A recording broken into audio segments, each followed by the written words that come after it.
मातंग समाजातील लोकांनी बाबासाहेबाचा फोटो बघा कुठे ठेवला.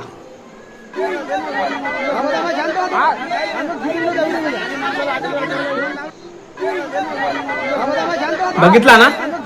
तो विचार करा की ते अण्णाभाऊ साठेंचा फोटो खुर्चीवर आहे, महात्मा फुलेंचा फोटो खुर्चीवर आहे, छत्रपती शिवाजी महाराजांचा फोटो खुर्चीवर आहे आणि बाबासाहेबाचा फोटो तो खाली आहे आणि एक झेंडा आहे पिवळा, तिला रेटून आहे. विचार करा तुम्ही या गोष्टीचा की यांना बाबासाहेब आंबेडकरांचं आरक्षण चालतं, बाबासाहेब आंबेडकरांच्या दिलेल्या सुविधा चालतं, पण बाबासाहेब आंबेडकर चालत नाही. समजून जा तुम्ही ह्या गोष्टी. तुम्ही म्हणत असाल की मातंग भाऊ आपला भाऊ आहे, पण मातंग भावानं दाखवूनच दिलं की मी कोण आहे आणि कशाचा आहे. ज्या बापानं आपल्याला माणूस म्हणून जगण्याचा अधिकार दिला, गाडीचा फळा गळ्यातलं मडकं काढलं, त्या बापाला आपण विसरून दुसऱ्याच्या घरातील लोकांना बाप म्हणून राहिलो. विचार करा तुम्ही या गोष्टीचा. मला हे बघून एवढं दुःख वाटलं. मला असं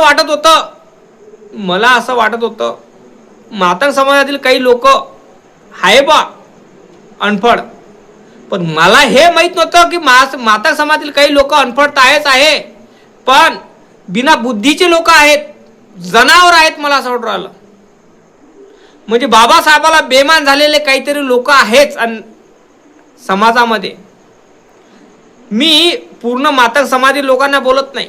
जे लोकांनी हा सण साजरा केला ना, त्या दिवशी तिथला हा फोटो आहे, तिथल्या घटनेवर जे लोकांनी हा फोटो ठेवलेला आहे, ज्या दिवशी म्हणजे कालची घटना, कालचा उत्सव झाला ना अण्णाभाऊ साठे जयंतीचा, अण्णाभाऊंची जयंती झाली काल, तिथला फोटो आहे हा, तिथला व्हिडिओ आहे हा.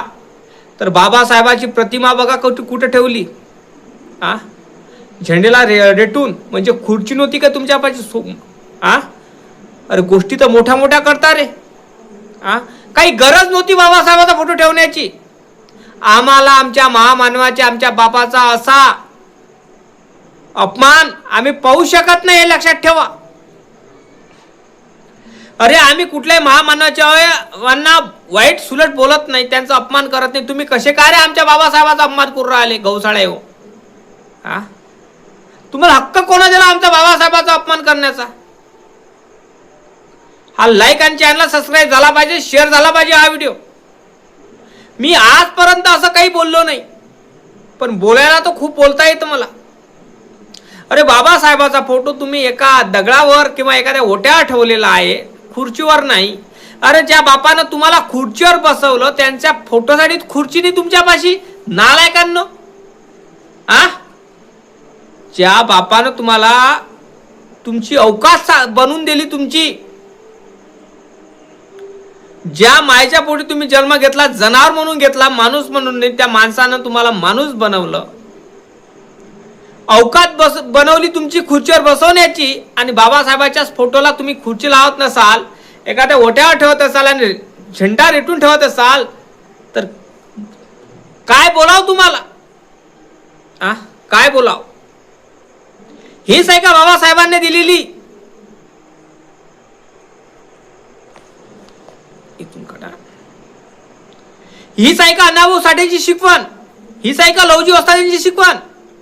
गोष्टी तर मोठ्या करता. आम्ही बाबासाहेबाला बाप मानतो, बाबासाहेब आंबेडकरांना पूजतो, महामानवांना पूजतो. मग हेच आहे का? तुम्ही सिद्ध करून दाखवलं की तुम्ही कसे आहात. आम्हाला तसं वाटत नव्हतं. आम्हाला असं वाटत होतं की मातंग भाऊ आमचा लहान भाऊ नाही, मोठा भाऊ आहे. मी मोठा भाऊ मानतो, लहान भाऊ कधीच म्हणत नाही. आणि ही बाबासाहेबाचा फोटो एखाद्या ठिकाणी ठेवला, झेंड्याला रेटून.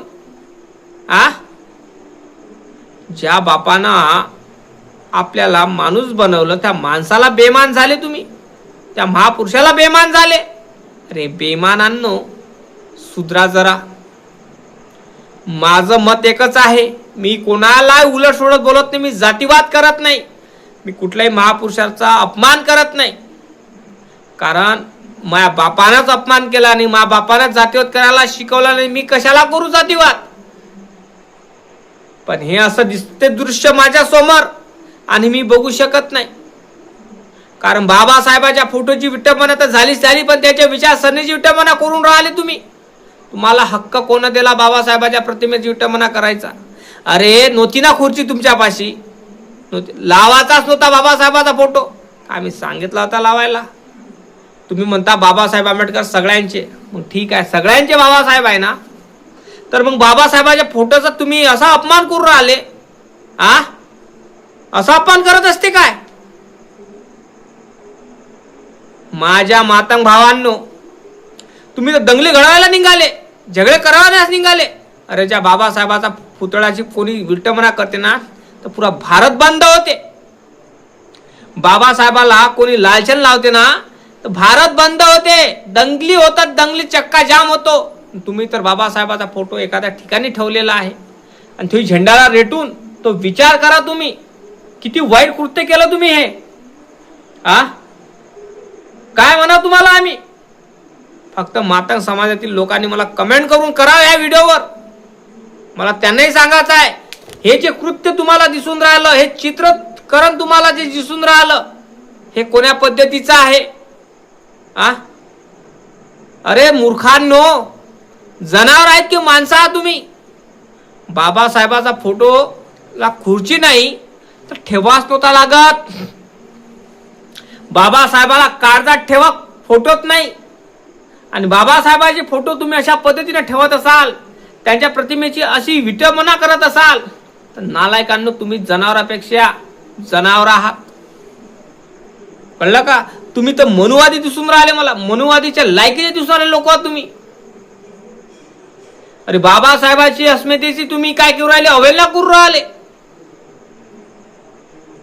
तुम्ही बेमान झाले बाबासाहेबाला, बेमान. मला असं वाटून राहिलो तुम्हाला दंगली घडवायची आहे, झगडे करवायचे आहे. मला असं वाटत आहे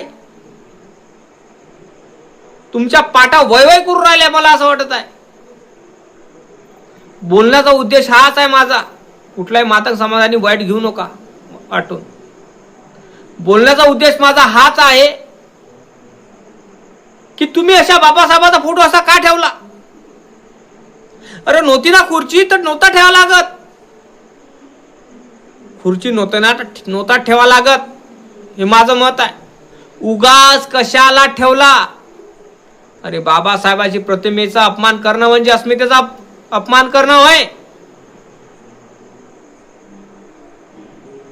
हा व्हिडिओ लाईक आणि चॅनलला सबस्क्राईब झाला पाहिजे आणि नक्की कमेंट करून कळवा की चुकीचं आहे ना, यांना दंगली घडवायची आहे ना, हे बाबासाहेबाला अजून मानत नाही असं तुम्हाला वाटते का? कमेंट करून नक्की कळवा मला. जय भीम, जय शिवराय.